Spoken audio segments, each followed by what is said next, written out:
Hello, everyone. Today's book is titled The Wednesday Surprised. I should have read this yesterday since yesterday was Wednesday. It's written by Eve Bunting and illustrated by Donald Carrick. And this is one of my favorite books because the first time that I read this book, I was surprised, and maybe you will be too.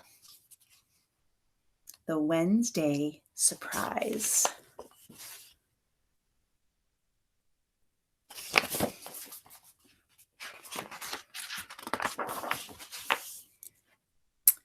I like surprises, but the one Grandma and I are planning for Dad's birthday is the best surprise of all. We work on it Wednesday nights. On Wednesdays, Mom has to stay late at the office, and my brother Sam goes to basketball practice at the Y. That's when Grandma rides the bus across town to stay with me.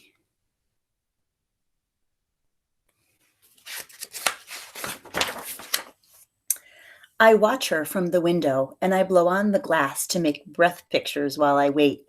When I see her, I call, Sam, she's here. And he says it's okay to run down the long stairs and wait by the door. Grandma, I call.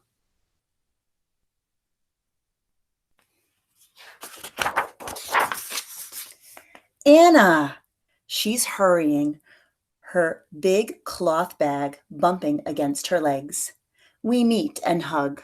She tells me how much I've grown since last week, and I tell her how much she's grown too, which is our joke. Between us, we carry her lumpy bag upstairs. I show Grandma my breath picture, if it's still there. Mostly she knows what it is. Mostly she's the only one who does.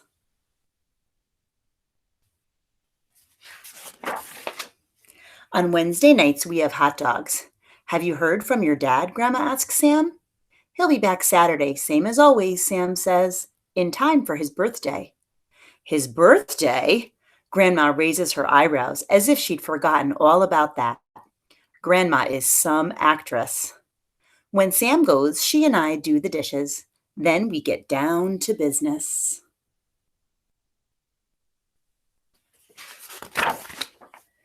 I sit beside her on the couch and she takes the first picture book from the bag. We read the story together out loud, and when we finish one book, we start a second. We read for an hour, get some ice cream, then read some more. Grandma gives me another hug, only 7 years old and smart as paint already. I'm pleased. They're all going to be so surprised on Saturday.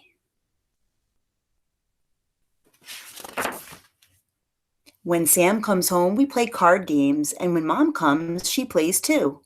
You'll be here for the birthday dinner? Mom asks as Grandma is getting ready to leave. Oh, yes, the birthday, Grandma says vaguely, as if she'd forgotten again, as if we hadn't been working on our special surprise for weeks and weeks. Grandma is tricky. I'll be here, she says.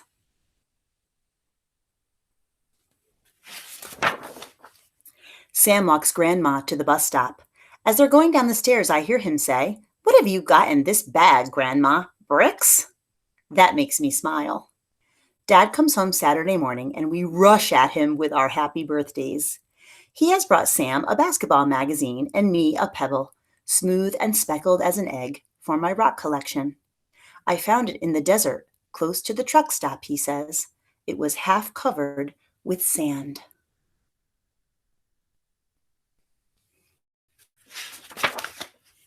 I hold it, imagining I can still feel the desert sun hot inside it. How long did it lie there? What kind of rock is it? Dad has stopped to pick wildflowers for Mom. They're wilting, and she runs to put them in water. Then Dad has to go to bed because he has been driving his big truck all through the night.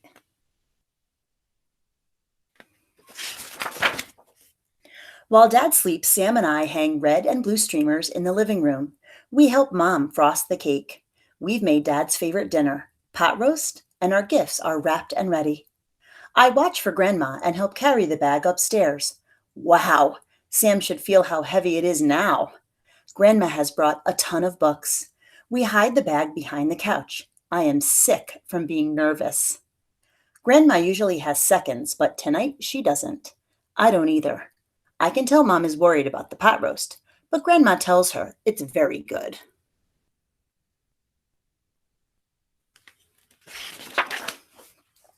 Are you feeling well, Mama? Dad asks Grandma. How are your knees? Oh, fine, fine. The knees are fine. Dad blows out the birthday candles and we give him his gifts. Then Grandma shoots me a glance in my direction, and I go for the big bag and drag it across to the table. I settle it on the floor between us. Another present, Dad asks. It's a special surprise for your birthday, Dad, from Grandma and me.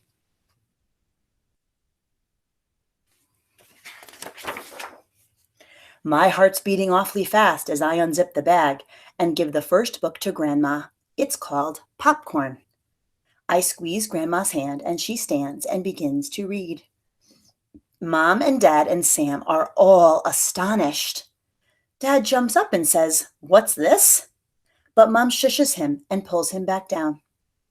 Grandma has the floor. She finishes popcorn, which takes quite a while, gives the book back to me, and beams all over her face.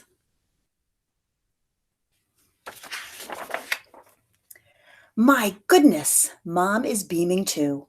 When did this wonderful thing happen? When did you learn to read? Anna taught me, Grandma says. On Wednesday nights, I add, and she took the books home and practiced. You were always telling me to go to classes, classes, classes, Grandma says to Dad. She looks at Mom. You must learn to read too, you say. So I came to Anna.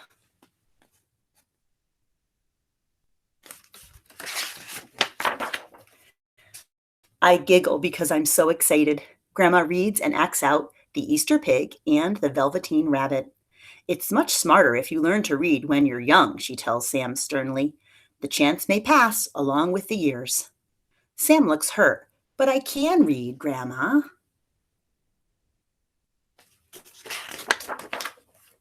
Nevertheless, she takes out another book. Are you going to read everything in that bag, Mama? Dad asks her. He's grinning, but his eyes are brimming over with tears, and he and Mom are holding hands across the table. Maybe I will read everything in the world now that I've started, Grandma says, in a stuck-up way. I've got time. She winks at me.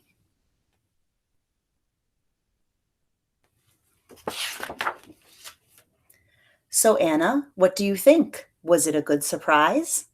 I run to her, and she puts her cheek against mine. The best ever, I say. And I'm wondering, were you as surprised as I was reading this book? I thought that the little girl was learning to read from her grandma, but it turns out it was the other way around. I hope that you've enjoyed this book. I have to keep digging for some more of my favorites to come back and read to you again.